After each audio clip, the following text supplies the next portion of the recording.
bahwa ketika ekonomi Cina mulai dibuka, itu ada potensi bahwa pertumbuhan ekonominya Cina itu akan naik dan tidak mengalami penurunan sebagaimana yang World Bank atau IMF prediksikan begitu. Jadi kalau ekonomi China minimal masih sama dengan tahun ini atau bisa lebih naik, artinya ada permintaan yang lebih besar dari China. Artinya itu juga membuka peluang untuk ekspor kita. Tadi ada 3 kan di CNBC juga katakan dari sisi ekspor, dari sisi impor, dan dari sisi pariwisata. Peluang selalu akan ada, tetapi saya mungkin punya catatan yang bisa kita lihat nanti bersama. Pertama kaitannya dengan ekspor pertama ya. Karena ekspor kita ini kan kita pernah surplus tuh di bulan September Oktober 2022 kemarin. Walaupun di November kelihatannya kita kembali defisit dengan China. Kemudian kita lihat kalau komposisi ekspor kita ke China itu ternyata didominasi oleh kaitannya misalnya dengan bahan bakar mineral, minyak mineral, besi dan baja, lemak dan minyak nabati yang relatif juga tingkat harganya dipengaruhi oleh pergerakan harga internasional. Kita ketahui sekarang ada koreksi dari harga-harga tersebut. Mereka relatif menurun ya Mbak, karena diperkirakan kan ekonomi global di 2023 ini mungkin akan lebih tidak baik daripada 2022, walaupun kemarin catatan Amerika ternyata ekonomi growth-nya mulai membaik. Jadi untuk ekspor, catatannya adalah karena ekspor kita tadi didominasi oleh komoditas dan juga mineral, maka pergerakan harga dunia yang cenderung menurun harus kita kompensasi dengan kenaikan volumenya.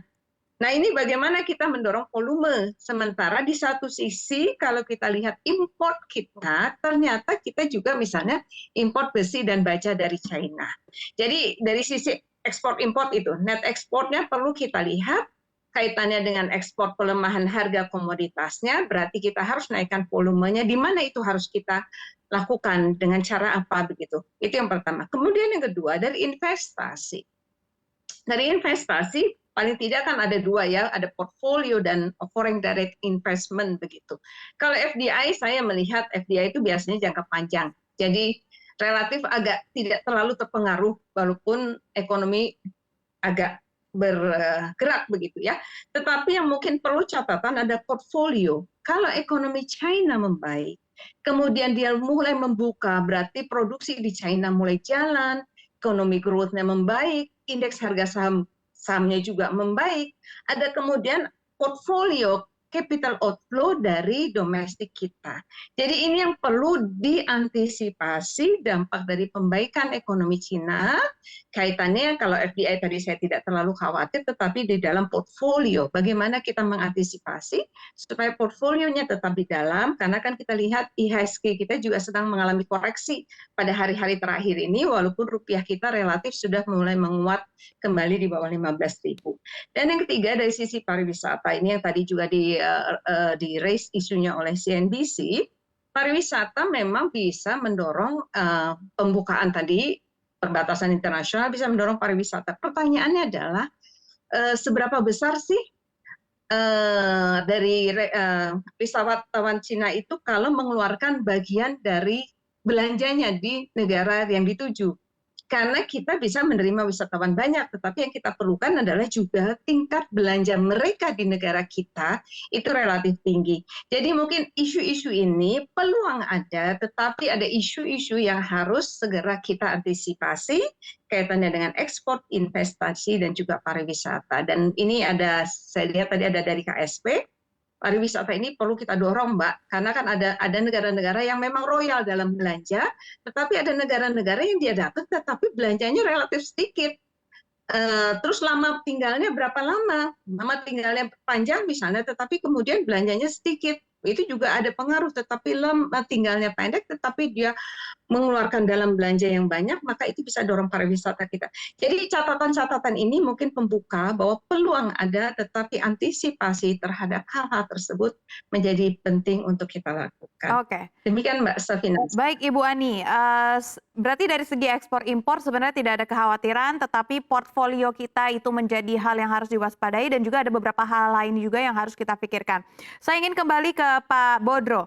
Pak Bodro, kalau kita lihat di tahun 2022 ini sebenarnya Indonesia masih mencatatkan defisit neraca dagang dengan China sebesar 3,61 miliar US dollar. Kalau misalkan ekonomi China tadi dibuka, seperti yang Ibu sampaikan bahwa ekspor impor kita memang tidak ada yang dikhawatirkan, maka potensi defisit neraca dagang antara Indonesia dengan China akan tumbuh berapa banyak, Pak Bodro? Baik, terima kasih Mbak Safina. Mungkin saya harus merespon dari konteks awal bahwa keberadaan defisit, trade defisit yang kita hadapi, pada prinsipnya kalau kita lihat secara agregat itu malah menurun.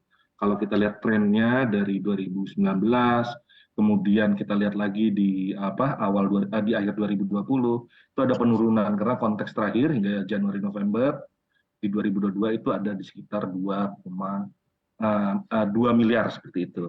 Nah, yang 2 miliar US dollar. Nah, yang perlu kami sampaikan tadi terkait dengan investasi asing seperti itu dalam artian untuk FDI. Nah, itu hal yang tadi memang tidak bermasalah karena pada prinsipnya memang itu yang kita nanti dan momentum terbukanya pasar pasar Cina itu merupakan hal yang kita harap bisa mempercepat pembicaraan bisnis. Nah, terkait dengan portofolio, perlu kami sampaikan kita harus melihat pada dua aspek seperti itu. Ada push, ada pull.